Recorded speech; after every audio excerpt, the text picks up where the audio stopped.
ನಾನು ಹಳ್ಳಿಗೆ ಹೋಗಿ ಅಲ್ಲಿನ ಜನರಿಗೆ ಸೇವೆ ಮಾಡಬೇಕು, ಅದು ನನ್ನ ಗುರಿ. ಡಾಕ್ಟರ್ ಶೇಖರ್ ರವಿಯನ್ನು ಗೌರವದಿಂದ ನೋಡಿದರು. ಲಾಭದ ಯುಗದಲ್ಲಿ ಅಂತಹ ನಿಸ್ವಾರ್ಥತೆ ಅಪರೂಪವಾಗಿತ್ತು. ಮತ್ತೆ ವರ್ಷಗಳು ಕಳೆದವು. ರವಿ ತನ್ನ ಇಂಟರ್ನ್ಶಿಪ್ ಮುಗಿಸಿ ಸ್ವಲ್ಪ ಕಾಲ ಗ್ರಾಮೀಣ ಆರೋಗ್ಯ ಯೋಜನೆಯಲ್ಲಿ ಕೆಲಸ ಮಾಡಿದ. ಅವನು ಪ್ರತಿ ಪಾವತಿಯಿಂದ ಸ್ವಲ್ಪವಾಗಿ ಉಳಿಸಿದ. ಅವನ ಗುರಿ ಸ್ಪಷ್ಟವಾಗಿತ್ತು: ತನ್ನ ಹಳ್ಳಿಯಲ್ಲಿ ಒಂದು ಸಣ್ಣ ಆದರೆ ಸಂಪೂರ್ಣ ಆಸ್ಪತ್ರೆ ತೆರೆಯುವುದು. ಅಂತಿಮವಾಗಿ ದಿನ ಬಂದಿತು. ಹಳ್ಳಿಯ ಒಂದು ಖಾಲಿ ಜಾಗದಲ್ಲಿ ಶ್ರೀ ಸಾವಿತ್ರಿ ಗ್ರಾಮೀಣ ಆರೋಗ್ಯ ಕೇಂದ್ರ ಎಂಬ ಹೆಸರಿನ ಒಂದು ಸಣ್ಣ ಆಸ್ಪತ್ರೆ ತೆರೆಯಲ್ಪಟ್ಟಿತು. ಉದ್ಘಾಟನಾ ದಿನ. ರವಿ, ಈಗ ಡಾಕ್ಟರ್ ರವಿ, ಸರಳವಾದ ವೈದ್ಯಕೀಯ ಕೋಟ್ ಧರಿಸಿ ನಿಂತಿದ್ದ. ಹಳ್ಳಿಯ ಜನರು ಸೇರಿದ್ದರು.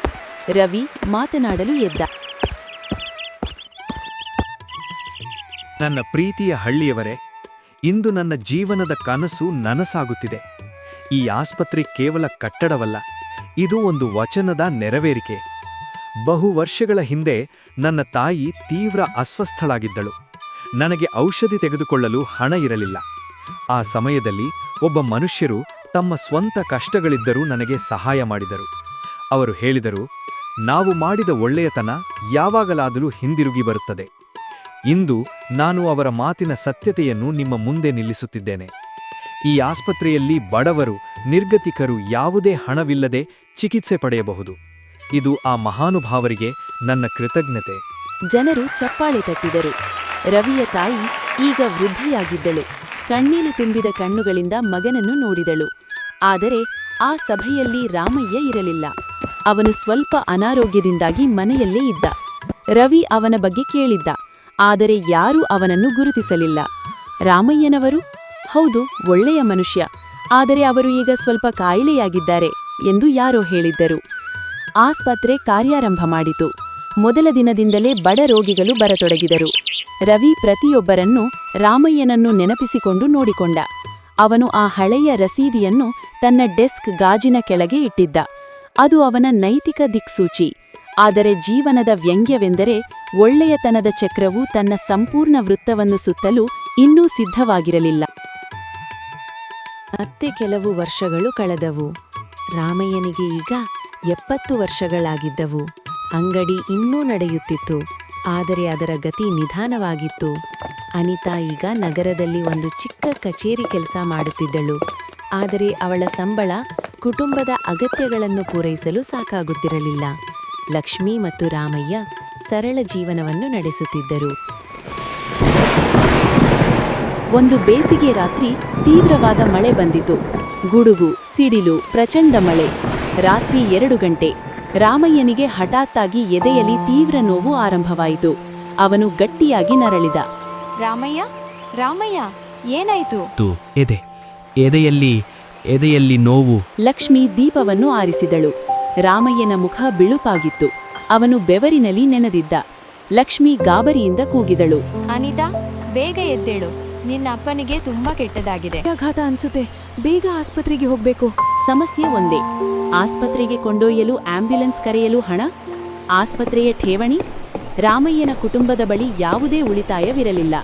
ಅನಿತಾ ತನ್ನ ಸಂಬಳವೆಲ್ಲ ಮನೆ ಬಾಡಿಗೆ ಮತ್ತು ಸಾಲ ತೀರಿಸಲು ಖರ್ಚು ಮಾಡಿದ್ದಳು. ಇಲ್ಲಿ ಕೇವಲ 500 ರೂಪಾಯಿ ಇದೆ, ಇದೆಲ್ಲ ಇರುವುದು. ಅದು ಸಾಕಾಗದು ಅಮ್ಮ. ಆಸ್ಪತ್ರೆಯ ಠೇವಣಿ ಕನಿಷ್ಠ 10,000 ರೂಪಾಯಿ ಇರುತ್ತೆ. ನಂಬಳಿ 1 ರೂಪಾಯೂ ಇಲ್ಲ. ಈಗೇನ್ ಮಾಡುದು? ರಾಮಯ್ಯ ಮತ್ತೊಮ್ಮೆ ನರಳಿದ. ಅವನ ಸ್ಥಿತಿ ಹದಗೆಡುತ್ತಿದ್ದೆ ಎಂದು ಸ್ಪಷ್ಟವಾಗಿತ್ತು. ಲಕ್ಷ್ಮಿ ನಿರ್ಧಾರ ತೆಗೆದುಕೊಂಡಳು. ನಾವು ಹಳ್ಳಿಯ ಹೊಸ ಆಸ್ಪತ್ರೆಗೆ ಕೊಂಡೊಯ್ಯೋಣ. ಅಲ್ಲಿ ಡಾಕ್ಟರ್ ರವಿ ಎಂಬ ಯುವ ಡಾಕ್ಟರ್ ಇದ್ದಾರಂತೆ. ಅವರು ಬಡವರಿಗೆ ಸಹಾಯ ಮಾಡ್ತಾರಂತೆ. ದೇವರು ನಮ್ಮ ನೆರವಾಗಲಿ. ಅವರು ನೆರೆಹೊರೆಯವರ ಸಹಾಯದಿಂದ ರಾಮಯ್ಯನನ್ನು ಒಂದು ಚಾಪೆಯ ಮೇಲೆ ಮಲಗಿಸಿ ಮಳೆಯಲ್ಲಿ ಆಸ್ಪತ್ರೆಗೆ ಕೊಂಡೊಯ್ದರು. ಆಸ್ಪತ್ರೆ ಸಣ್ಣದಾಗಿದ್ದರೂ ಸ್ವಚ್ಛವಾಗಿತ್ತು. ರಾತ್ರಿ ಶಿಫ್ಟ್ನ ನರ್ಸ್, ಒಬ್ಬ ಯುವತಿ, ತ್ವರಿತವಾಗಿ ಸ್ಥಿತಿಯನ್ನು ಗ್ರಹಿಸಿದಳು. ಬೇಗ ಇವರನ್ನು ಈ ಕೋಣೆಗೆ ತನ್ನಿ, ಡಾಕ್ಟರ್ ರವಿಗೆ ಕರೆ ಮಾಡ್ತೇನೆ. ರಾಮಯ್ಯನನ್ನು ಒಂದು ಶಯ್ಯಗಾರದ ಮೇಲೆ ಮಲಗಿಸಲಾಯಿತು. ಅವನು ಶ್ವಾಸ ತೆಗೆದುಕೊಳ್ಳಲು ಹೆಣೆದಾಡುತ್ತಿದ್ದ. ಲಕ್ಷ್ಮಿ ಮತ್ತು ಅನಿತಾ ಹತಾಶೆಯಿಂದ ಕೈ ಜೋಡಿಸಿ ನಿಂತರು. ಕೆಲವು ನಿಮಿಷಗಳ ನಂತರ ಡಾಕ್ಟರ್ ರವಿ ತ್ವರಿತ ಹೆಜ್ಜೆಗಳಲ್ಲಿ ಕೋಣೆಗೆ ಬಂದರು. ಅವರು ರಾತ್ರಿಯ ಕೆಲಸದಲ್ಲಿ ನಿರತರಾಗಿದ್ದರು, ಆದರೆ ಅವರ ಮುಖದ ಮೇಲೆ ಕಾಳಜಿ ಮತ್ತು ಗಂಭೀರತೆ ಇತ್ತು. ಅವನು ರೋಗಿಯತ್ತ ನೋಡಿದ, ಆದರೆ ನಂತರ ಅವನ ದೃಷ್ಟಿ ರೋಗಿಯ ಮುಖದ ಮೇಲೆ ನೆಟ್ಟಾಯಿತು. ಕೆಲವು ಕ್ಷಣಗಳ ಕಾಲ ಅವನು ಸ್ತಬ್ಧನಾಗಿ ನಿಂತ. ಅವನ ಹೃದಯ ಬಿರುಸಾಗಿ ಹೊಡೆದುಕೊಳ್ಳತೊಡಗಿತು. ಆ ಮುಖವು ಅವನ ಸ್ಮರಣೆಯ ಗೂಡಿನಿಂದ ಹೊರಬಂದ ಒಂದು ಪ್ರತಿಬಿಂಬವಾಗಿತ್ತು. ವಯಸ್ಸಿನ ಸಾಲುಗಳು, ಬೆಳ್ಳಿಗಾದ ಕೂದಲು. ಆದರೆ ಆ ಕಣ್ಣುಗಳು, ಅವುಗಳಲ್ಲಿ ಇನ್ನೂ ಅದೇ ದಯೆಯ ಛಾಯೆಯಿತ್ತು. ಅವನು ರೋಗಿಯ ಹೆಸರನ್ನು ನೋಡಲು ಚಾರ್ಟನ್ನು ತೆಗೆದುಕೊಂಡ. ಇವರ ಹೆಸರೇನು? ರಾಮಯ್ಯ ಸರ್. ಆ ಹೆಸರು ಡಾಕ್ಟರ್ ರವಿಯ ಕಿವಿಯಲ್ಲಿ ಮುಳುಗಿನಂತೆ ಬಡಿತು. ಅವನು ಮತ್ತೆ ರೋಗಿಯತ್ತ ನೋಡಿದ. ಹೌದು, ಇದು ನಿಜ. ಇದು ಅವನೇ, ಆ ಮಹಾನುಭಾವ. ಆದರೆ ರಾಮಯ್ಯನ ಕುಟುಂಬ, ಲಕ್ಷ್ಮಿ ಮತ್ತು ಅನಿತಾ, ಭಯ ಮತ್ತು ದುಃಖದಲ್ಲಿ ಮುಳುಗಿದ್ದರು. ಅವರು ಡಾಕ್ಟರ್ ರವಿಯನ್ನು ಗುರುತಿಸಲಿಲ್ಲ. ಅವರಿಗೆ ಗೊತ್ತಿರಲಿಲ್ಲ, ಅವರು ಸಹಾಯ ಕೇಳಲು ಬಂದಿರುವವನೇ ಅವರ ತಂದೆ ಜೀವನದಲ್ಲಿ ಸಹಾಯ ಮಾಡಿದ್ದ ಹುಡುಗ.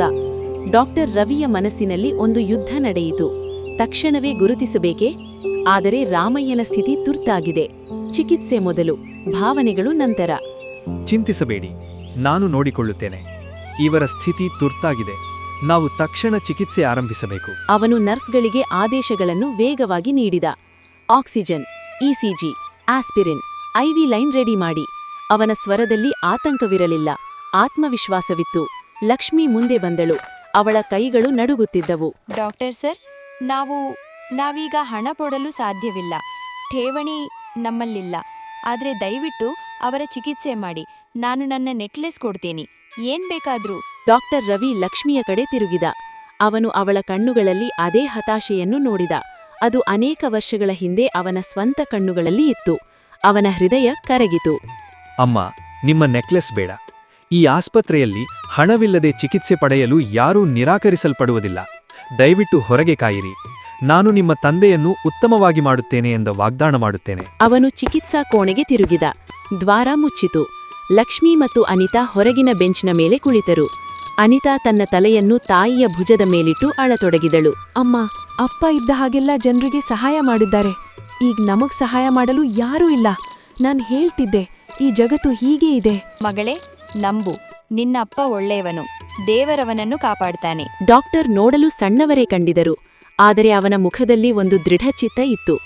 ಆದರೆ ಲಕ್ಷ್ಮಿಯ ಮನಸ್ಸಿನಲ್ಲೂ ಸಂಶಯವಿತ್ತು. ಆ ಡಾಕ್ಟರ್ ತುಂಬ ಯುವಕನಾಗಿದ್ದ. ಅವನು ರಾಮಯ್ಯನನ್ನು ಉಳಿಸಲು ಸಾಧ್ಯವಾಗುತ್ತದೆಯೇ? ಚಿಕಿತ್ಸಾ ಕೋಣೆಯ ಒಳಗೆ ಡಾಕ್ಟರ್ ರವಿ ತನ್ನ ಸಂಪೂರ್ಣ ಕೌಶಲ್ಯ ಮತ್ತು ಗಮನವನ್ನು ರಾಮಯ್ಯನ ಮೇಲೆ ಕೇಂದ್ರೀಕರಿಸಿದ್ದರು. ಪ್ರತಿ ಇಸಿಜಿ ಬೀಪ್, ಪ್ರತಿ ಮಾನಿಟರ್ನ ಮಿಂಚು ಅವನಿಗೆ ಅರ್ಥ ಮಾಡುವಂತೆ ಅವನು ಹೋರಾಡುತ್ತಿದ್ದ. ನೀನು ನನ್ನ ತಂದೆಯನ್ನು ಉಳಿಸಬೇಕು ಎಂದು ಅವನು ಮನಸ್ಸಿನಲ್ಲಿ ಪುನರಾವರ್ತಿಸಿದ. ನೀನು ನನಗೆ ಕೊಟ್ಟ ಜೀವನವನ್ನು ನಾನು ನಿನಗೆ ಮರಳಿಕೊಡಬೇಕು. ಸುಮಾರು 2 ಗಂಟೆಗಳ ಕಾಲ ತೀವ್ರ ಚಿಕಿತ್ಸೆ ನಡೆಯಿತು. ರಾಮಯ್ಯನ ಸ್ಥಿತಿ ಸ್ಥಿರಗೊಳ್ಳಲು ಆರಂಭಿಸಿತು. ಅವನ ಶ್ವಾಸ ಸರಳವಾಯಿತು. ಮುಖದ ಬಣ್ಣ ಸ್ವಲ್ಪ ಹಿಂತಿರುಗಿತು. ಡಾಕ್ಟರ್ ರವಿ ನಿಟ್ಟುಸಿರುಬಿಟ್ಟ.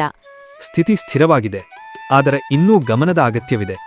ಇವರನ್ನು ಐಸಿಯುಗೆ ಸ್ಥಳಾಂತರಿಸಿ. ನಂತರ ಅವನು ಹೊರಗೆ ಬಂದ. ಲಕ್ಷ್ಮಿ ಮತ್ತು ಅನಿತಾ ಏದುತ್ತಾ ಎದ್ದು ನಿಂತರು. ಡಾಕ್ಟರ್ ಸರ್, ಚಿಂತಿಸಬೇಡಿ, ಅವರ ಸ್ಥಿತಿ ಸುಧಾರಿಸುತ್ತಿದೆ. ನಾವು ಅವರನ್ನು ಗಮನಿಸುತ್ತಿದ್ದೇವೆ. ಅವರು ಬಲಶಾಲಿಯಾಗಿದ್ದಾರೆ. ಕೆಲವು ದಿನಗಳಲ್ಲಿ ಚೆನ್ನಾಗಿ ಮಲಗಬಹುದು. ಲಕ್ಷ್ಮಿಯ ಕಣ್ಣುಗಳಲ್ಲಿ ಕೃತಜ್ಞತೆಯ ನೀರು ತುಂಬಿ ಬಂದಿತು. ಅವಳು ಡಾಕ್ಟರ್ನ ಕಾಲಿಗೆ ಬೀಳಲು ಹೊರಟಳು. ಡಾಕ್ಟರ್ ರವಿ ತಡೆದ. ಡಾಕ್ಟರ್ ಸರ್, ನೀವು ನಮಗೆ ತುಂಬಾ ಸಹಾಯ ಮಾಡಿದ್ದೀರಿ. ನಾವು ಹೇಗೆ ಧನ್ಯವಾದ ಹೇಳೋದು? ಹಣವಿಲ್ಲದೆ ನಾವು... ಧನ್ಯವಾದಗಳು ಬೇಡ ಅಮ್ಮ. ನಾನು ಕೇವಲ ನನ್ನ ಕರ್ತವ್ಯ ಮಾಡಿದೆ ಮತ್ತು ಒಂದು ಸಾಲ ತೀರಿಸಿದೆ. ಲಕ್ಷ್ಮಿ ಮತ್ತು ಅನಿತಾ ಗಂದಲದಿಂದ ನೋಡಿದರು. ಸಾಲ? ಯಾವ ಸಾಲ ಡಾಕ್ಟರ್? ಡಾಕ್ಟರ್ ರವಿ ಒಂದು ಆಳ ಉಸಿರು ತೆಗೆದುಕೊಂಡ. ಸಮಯ ಬಂದಿತು. ಅಮ್ಮ, ನೀವು ನನ್ನನ್ನು ಗುರುತಿಸಲಿಲ್ಲ, ಆದರೆ ನಾನು ನಿಮ್ಮನ್ನು ಗುರುತಿಸಿದೆ ಮತ್ತು ರಾಮಯ್ಯನವರನ್ನು ಗುರುತಿಸಿದೆ. ಅವನು ತನ್ನ ಕೋಟ್ನ ಪಾಕೆಟ್ನಿಂದ ಆ ಹಳೆಯ, ಮಡಿದ, ಆದರೆ ಎಚ್ಚರಿಕೆಯಿಂದ ಸಂರಕ್ಷಿಸಲ್ಪಟ್ಟ ರಸೀದಿಯ ತುಣುಕನ್ನು ತೆಗೆದ. ಅದನ್ನು ಲಕ್ಷ್ಮಿಯ ಕೈಯಲ್ಲಿ ನೀಡಿದ. ಇದು ನೋಡಿ. ಲಕ್ಷ್ಮಿ ಆ ಕಾಗದವನ್ನು ನೋಡಿದಳು. ಅದು ತುಂಬಾ ಹಳೆಯದಾಗಿತ್ತು, ಮಸಿಮಸಿಯಾಗಿತ್ತು. ಆದರೆ ಅದರ ಮೇಲೆ ರಾಮಯ್ಯನ ಅಂಗಡಿಯ ಮುದ್ರೆಯಿತ್ತು. ಮತ್ತು ಬರಹು: ಪಾವತಿಸಿದ್ದು ರವಿ, ಔಷಧಿಗಾಗಿ. ತೀರ್ಮಾನಿಸಿದ್ದು ಶೂನ್ಯ. ಲಕ್ಷ್ಮಿಯ ಕಣ್ಣುಗಳು ವಿಶಾಲವಾದವು. ಅವಳು ಮುಖವನ್ನು ಮೇಲೆತ್ತಿ ಡಾಕ್ಟರ್ ರವಿಯ ಮುಖವನ್ನು ನೋಡಿದಳು. ಆಗ ಅವಳು ಅದೇ ಕಣ್ಣುಗಳನ್ನು ನೋಡಿದಳು. ಆ 16 ವರ್ಷದ ಹುಡುಗನ ಕಣ್ಣುಗಳು ಈಗ ಒಬ್ಬ ಪ್ರೌಢ ವ್ಯಕ್ತಿಯ ದೃಷ್ಟಿಯಲ್ಲಿ ಮಿನಕಿದವು. ನೀನೇನಾ ಆ ಹುಡುಗ ರವಿ? ಹೌದು ಅಮ್ಮ, ನಾನೇ ರವಿ. ಆ ದಿನ ಮಳೆಯಲ್ಲಿ ಔಷಧಿ ಬೀಳಿಸಿಕೊಂಡು ಅಳುತ್ತಿದ್ದ ಹುಡುಗ. ಅನಿತಾ ಆಶ್ಚರ್ಯದಿಂದ ತನ್ನ ಬಾಯಿ ತೆರೆದಳು. ಅವಳು ಈ ಕಥೆಯನ್ನು ತಂದೆಯಿಂದ ಅನೇಕ ಬಾರಿ ಕೇಳಿದ್ದಳು. ಆದರೆ ಅದು ಯಾವತ್ತೂ ಒಂದು ನೀತಿ ಕಥೆಯಾಗಿ ಮಾತ್ರ ಇತ್ತು. ಈಗ ಅದು ನಿಜ ಜೀವನದಲ್ಲಿ ಅವಳ ಮುಂದೆ ನಿಂತಿತ್ತು. ಅಷ್ಟರಲ್ಲಿ ರಾಮಯ್ಯ ಐಸಿಯುನಿಂದ ಸಾಮಾನ್ಯ ವಾರ್ಡಿಗೆ ಸ್ಥಳಾಂತರಿಸಲ್ಪಟ್ಟಿದ್ದನು. ಅವನು ದುರ್ಬಲನಾಗಿದ್ದ, ಆದರೆ ಚೇತರಿಸಿಕೊಳ್ಳುತ್ತಿದ್ದ. ಡಾಕ್ಟರ್ ರವಿ ಅವನನ್ನು ನೋಡಲು ಹೋದನು. ರಾಮಯ್ಯ ಕಣ್ಣೆತ್ತಿದನು. ಮೊದಲು ಅಸ್ಪಷ್ಟವಾಗಿ, ನಂತರ ಸ್ಪಷ್ಟವಾಗಿ ಅವನು ತನ್ನ ಮುಂದೆ ನಿಂತ ವೈದ್ಯನನ್ನು ನೋಡಿದ. ಲಕ್ಷ್ಮಿ, ಈ ಡಾಕ್ಟರ್ ರವಿ ರಾಮಯ್ಯನ ಹತ್ತಿರ ಕುಳಿತು ಅವನ ಕೈಯನ್ನು ತನ್ನ 2 ಕೈಗಳಲ್ಲಿ ತೆಗೆದುಕೊಂಡ.